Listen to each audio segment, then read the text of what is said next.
At 2:14 a.m., a doorbell cuts through the silence of a dark suburban house on a quiet Atlanta street. Catherine opens the door, her navy robe falling loose, and sees her sister-in-law Karen under the porch light. Karen, Karen stands frozen, a wool coat thrown over her pajamas, her face puffy and wet with tears. take it. I am leaving him. Don't open it until I am in the air. I'll text you when I land. Promise me. Catherine takes the black USB from Karen's trembling hand. It already feels like a burden. Karen backs away, turns and nearly runs to her car. The engine is still running in the driveway. What have you done, Stephen? Catherine watches the car disappear, then goes back inside. The USB sits in her palm, a small key to something terrible. She sinks onto the couch in the dark living room, the USB still clutched in her hand. 3 office parks, a strip mall, an industrial complex. 6 years. It never added up. As an accountant, she knew the regional economy couldn't support that kind of growth. I should have pushed. I should have demanded answers. She sets the USB on the coffee table. Karen had been building this evidence for months. Karen was a real estate paralegal. She knew exactly what to look for. Catherine won't open it. Not until the text comes. A promise made in fear. When that text comes, I'll know the truth. The clock on the wall ticks past 3, then 4. She doesn't sleep. Whatever is on that drive, it's going to change the course of her family forever. At 7:03 a.m., her phone vibrates on the coffee table. A text from Karen, landed. Open it. Catherine carries the USB to her desk, opens her laptop, and inserts the drive. The drive mounts silently. A folder labeled Evidence holds 9 gigabytes of forensic data. The first file is a spreadsheet of bank statements, transactions circled in red, annotations in the margins. Then a diagram of interlocking shell companies, arrows and corporate names weaving a labyrinth of fraud. He laundered money for 2 clients. Inflated commercial valuations. Falsified appraisals. She opens the appraisal reports, dozens of pages, each one a lie signed by Stephen's hand. This is enough to destroy him, and Karen handed me the match. Catherine sits back, the screen glow carving deep shadows across her horrified face. For a long moment, Catherine stares at the screen, Stephen's forged signature glowing like an accusation. Then she picks up her phone. Karen, I opened it. What do I do now? Go to the FBI field office. Ask for Agent Morris. She's expecting you. Karen's voice is steady but worn thin. Before Catherine can answer, the line goes dead. She's been cooperating with the FBI the whole time. This was the handoff. She trusted me to deliver it. Why? I am Stephen's sister. Catherine grabs her car keys from the hook and walks out. The USB still clenched in her fist. The morning traffic is a blur. She drives past the office park Stephen built, refusing to look at the monuments of his greed. My brother is a criminal. I am about to hand my own brother to the FBI. The federal building looms ahead, gray and indifferent under the morning sky. She parks, walks through the security checkpoint, and asks for Agent Morris. A clerk leads Catherine down a silent corridor to an interview room. Agent Morris is already seated, a file open on the table. Catherine Reeves. I am Agent Morris. I have evidence against my brother, Stephen Reeves. Money laundering, falsified appraisals, shell companies. She slides the USB across the gray table. Morris glances at it, then back at Catherine's face. We've been expecting this. Karen has been cooperating with us for 6 months. She never told me. And you are just letting her bring this in? She asked for 96 hours. A head start before we move. She wanted you to have the truth first. Why me? What happens in 96 hours? That will be explained soon. For now, we need your help going through this data with our forensic team. A cold knot tightens in my chest. They're still hiding something. Agent Morris opens a manila folder, spreading surveillance photos and financial summaries across the table. We've been building this case for months. Stephen's arrest is imminent within days. And the 96 hours? What is Karen so afraid of that? She needed me to know first. Morris pauses, her expression unreadable. She straightens the papers, buying time. I understand your frustration, but some details are compartmentalized for operational security. This isn't operational security. This is personal. What are you not telling me? Morris leans forward, choosing her words carefully. Karen insisted on giving you the truth before the Bureau moved. She believes you are the only one in the family who can handle it. Handle what? Something worse than my brother being a money launderer. Catherine nods stiffly, agreeing to help the forensic team. But the unanswered question festers in her chest. For hours, Catherine pores over ledgers with the forensic team. The depth of Stephen's deception is staggering. She catches Agent Morris in the hallway, blocking the path. The question won't stay buried. You said Karen had one request. What was it, specifically? She asked that you be given 96 hours notice before the arrest. That's the only condition. That's not all. There's a reason behind that number, and she's not saying it. Why 96 hours? Why not 48 or a week? What am I supposed to do with that time? I am not at liberty to discuss operational details. Focus on the evidence, Miss Reeves. Catherine meets the wall of bureaucracy. She exhales sharply, the weight of the secret pressing down. Fine. I'll find out myself, or I'll wait. But Stephen is about to face justice. She returns to the conference room. On the whiteboard, the takedown timeline is circled in red. The hours are counting down. The call comes at dusk. Agent Morris confirms the plan. The arrest is set for 3 p.m. Friday. I'll be ready. Just let me know when it's done. The line goes dead. Catherine lowers the phone, her reflection staring back from the dark screen. She goes to the spare room, pulling fresh sheets from the closet. A task to keep her hands busy while her mind races. Why does this feel like preparing for a guest I don't want to welcome? She smooths the quilt her mother gave her, the fabric soft from years of use. By this time tomorrow, Stephen will be in a cell, and I will have put him there. She picks up the framed photo from the mantel. A younger Stephen, before the ambition turned to greed. I never wanted this, but I won't let him bury the truth. She sets the photo down and sits on the edge of the bed. The house holds its breath, waiting for Friday.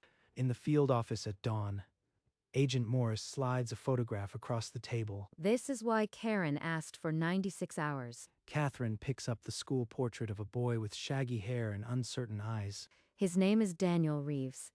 Stephen's son from his first marriage. He's 16. I didn't know he had another child. Stephen never even mentioned a son. Karen insisted. You take him in before the arrest. He lives in the same town and he'll have nowhere to go. She planned this. A safeguard for a boy I've never met. Will you do it? We can arrange emergency foster care, but Karen wanted family. I can't let him go into the system. I have to say yes. Catherine nods, the weight of a new life settling onto the scales of her already shattered family. She dials Karen's number, the school photo still pinched between her fingers. Karen, I know why you really sent me here. I'll take Daniel. He'll be safe with you. I couldn't let him go into the system. Karen's voice wavers, but she composes herself. She promises to stay away until the right moment. The call ends. Catherine goes to the spare room, the one she'd already begun to prepare without knowing why. She clears out a shelf for his things, moving her collection of tax law journals into a box. A 16-year-old boy. I don't know his favorite food, his favorite color, but I'll learn. Behind a stack of old tax files, she finds a framed photo. Stephen and a little boy, both laughing. This is who I am saving. Not Stephen's legacy, his son. She sets the frame on the nightstand, next to a fresh lamp.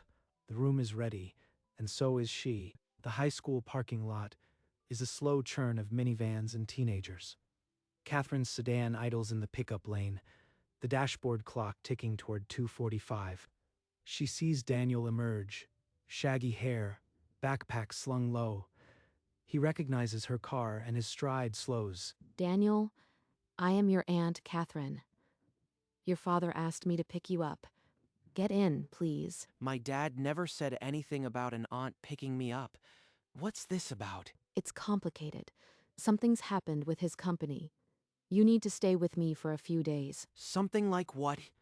He's not in trouble, is he? His voice is sharp, but I can hear the fear underneath. She pulls out of the lot, her knuckles white on the steering wheel.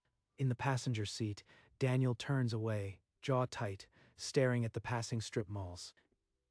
If you are not going to tell me the truth, just take me home. At 3 p.m., 4 FBI agents walk into Steven's corner office.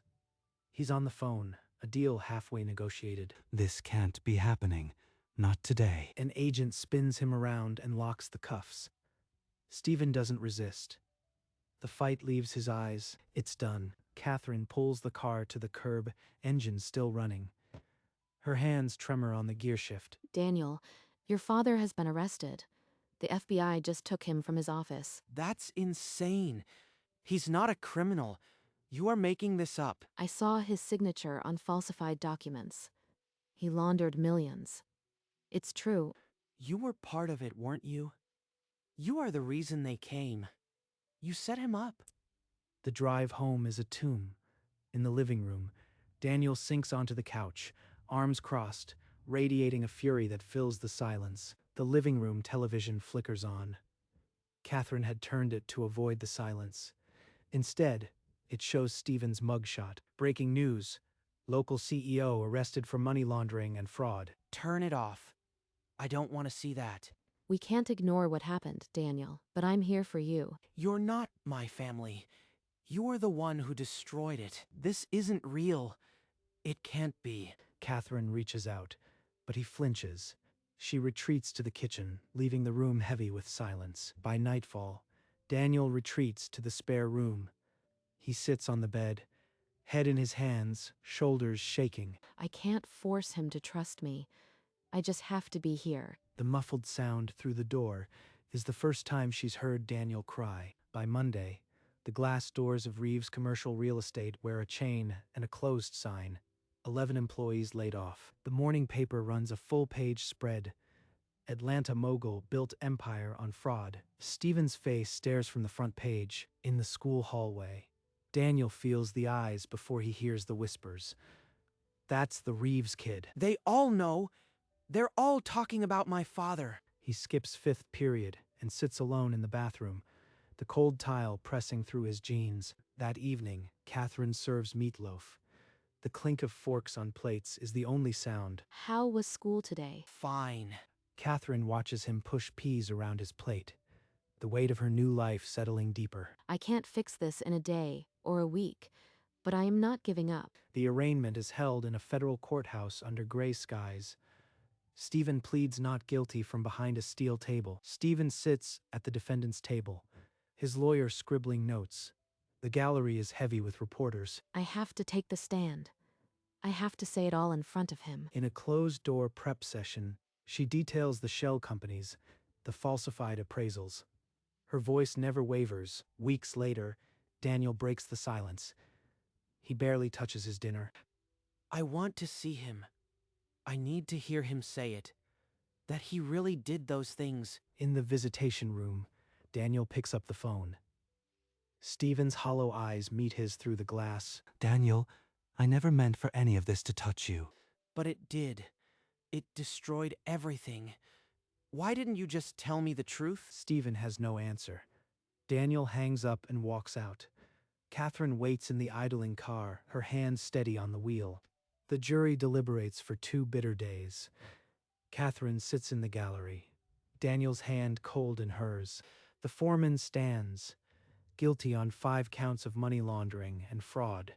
Steven's face betrays nothing. At the sentencing, the gavel falls with a crack that silences the room. 7 years. 7 years.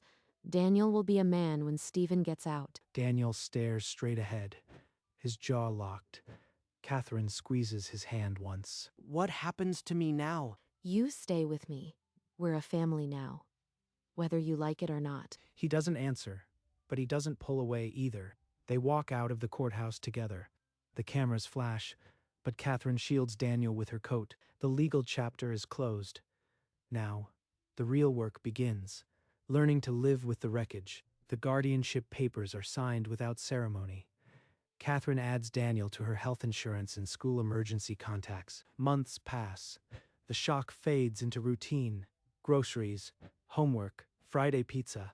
What do you want to do after high school? I don't know. Maybe engineering.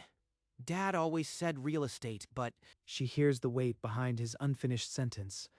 For the first time, he didn't bristle at the mention of his father. He's starting to see a future beyond the prison gate. On Saturday mornings, Catherine teaches him to balance a ledger, his father's world, but with honest numbers. this is actually kind of cool. I can see how he could have faked it.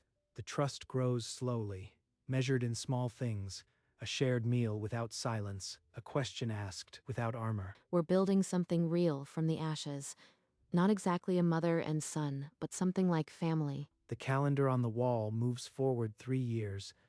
Daniel turns 19, tall and steady, in a blue graduation gown. He adjusts his cap in the mirror, the reflection showing a young man, not the angry boy she picked up from school.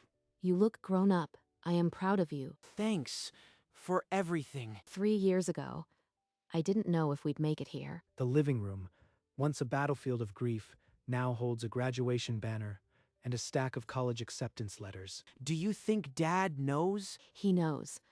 And wherever Karen is, she knows too. The morning light filters through the curtains, the same light she sat under 3 years ago, waiting for a text. Now she waits for a graduation. We made it. Against all odds. The gymnasium rattles with pomp and circumstance. Rows of blue gowns march forward under a banner that reads, "Congratulations, graduates." Catherine walks beside Daniel in the procession, her hand almost brushing his elbow. Neither speaks, but their silence is easy. 3 years ago, I couldn't look at her. Now she's the only person I want here. She finds her seat in the third row, her hands clasped together, white-knuckled with anticipation. When his name is called, the syllables ringing through the speakers, he crosses the stage with quiet confidence. The diploma slides into his palm, a single sheet of paper that weighs more than any document Catherine ever audited. That's my boy. The one I chose to fight for when the world gave me every reason to walk away. Her vision blurs. She doesn't wipe the tears. They are the truest thing she has felt since that 2 a.m. doorbell. After the tassels turn, Daniel scans the crowd until he finds her. He raises the diploma above his head and mouths 2 words. Thank you.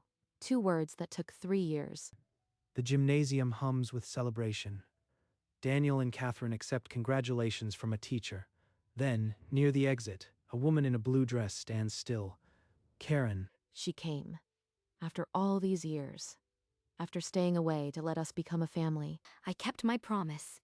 I stayed away until now. Catherine closes the distance. The years fall away as she throws her arms around Karen. You gave me a son. You gave me purpose. Karen pulls back just enough to see Daniel. He's taller now, standing behind Catherine with his diploma. Daniel, I am so proud of you. You've always been my mom, even when you weren't here. A stranger with a camera offers to take their picture. Catherine, Daniel, and Karen put their arms around each other and smile. The flash captures a family that shouldn't have worked, but did. Against all odds. They return home as the streetlights flicker on. The diploma sits on the mantel. They sink onto the couch, an old photo album resting between them. The pages crackle with age. Baby photos, school portraits, a life captured before the scandal tainted everything. I was so angry at you. I blamed you for all of it. You had every right. It was a nightmare, and you were just a kid. He turns to a photo from a camping trip, the year before the fall. A boy with a fishing rod, grinning at the camera. You are the reason I made it through. I never said that enough. His words settle into a hollow space that's been empty for 3 years. In the hallway, a suitcase stands packed. Tomorrow, he'll drive to his freshman dorm. Catherine smooths her palm across the top of the suitcase, then turns away. The house will feel different tomorrow. He's ready, and so am I. Not an ending, a beginning. The next morning, sunlight spills across the front yard.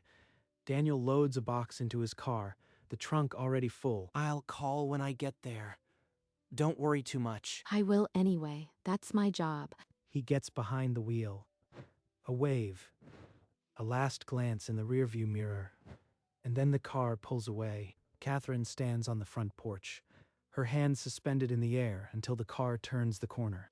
The silence of the house settles around her. 3 years of noise, grief, and growth, now distilled into this quiet morning. It started on a porch like this, at 2 a.m., with a woman in tears and a USB drive that held the truth.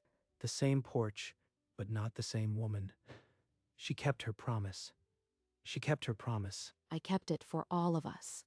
For Karen, for Daniel, for myself. She turns and walks back inside. The door clicks shut behind her, but the porch light remains on, in case anyone ever comes knocking again.